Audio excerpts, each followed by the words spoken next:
அனுபவம் 3. இதெல்லாம் வந்து குறை சொல்லணுன்றதுக்காக சொல்லலை, எனக்கு சொல்கிறதுக்கு ஆள் இல்லை, இப்போ சொல்ல சான்ஸ் கிடச்சிருக்கு, அதனால் சொல்கிறேன். தண்ணி காய வைக்க சொல்லியிருந்தாங்க. அப்போ அடுப்பில் தான் சாப்பாடு செய்வாங்க. தண்ணி காய வச்சுட்டு அவங்க எல்லாம் இது பண்ணிட்டு போயிட்டாங்க. கட்டை வெளியில் எரிஞ்சு வந்ததுன்னா உள்ள தள்ளுன்னு சொல்லிட்டு போயிட்டாங்க.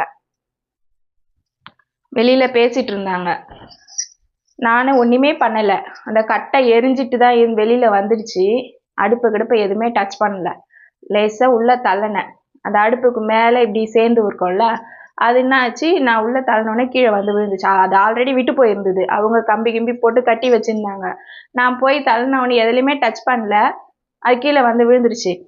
எங்கள் தாத்தா வந்தவுடனே சொல்லிட்டு பார், இவ்வளோ நாள் நான் வச்சு அடுப்பு பற்ற வச்சுன்னு இருந்தேன், நல்லா எரிஞ்சுன்னு இருந்தது, கம்பி கிம்பியெல்லாம் போட்டு, ஒரு நாள் தள்ளுன்னு சொல்லிட்டு போனேன், உடச்சி வச்சிட்டு பாரு அடுப்பை அப்படின்ட்டாங்க.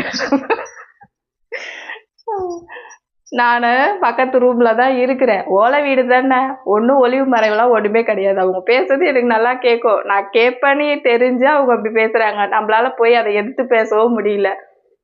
சரி, விட்டாச்சு.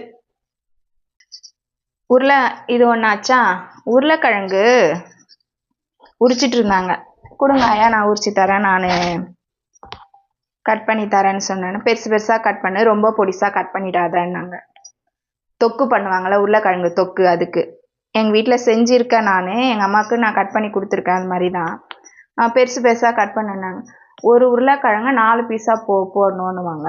அது பெரிய உருளைக்கிழங்கா இருந்தால் ஒரு 8 பீஸாக கூட போடலாம். ஆனால் அவங்க 4 பீஸாக போடணும். நான் போட்டு வச்சுட்டேன். அதை அப்படியேவும் போட்டாங்க. அந்த கரண்டியில் சரி பெருசாக இருக்குன்னு அவங்க செய்கிறவங்க, அனுபவம் இருக்கிறவங்க தான், நான் பெருசாக இருக்குன்னு அதை கரண்டியில் கூட கொத்தி விட்டுருக்கலாம். கொத்தி விடலை. எப்படி நான் கொடுத்தோன்னா அப்படியே போட்டு வதக்கி தொக்கு பண்ணி வச்சிட்டாங்க. பசங்க ஏமா இவ்வளோ பெருசா போட்டிருக்க அப்படின்னு சொல்லி பசங்க வந்து கேட்ட உடனே, அது பண்ணி வச்சிருக்குது, அப்படி கட் பண்ணி கொடுத்துருச்சு அப்படின்ட்டாங்க.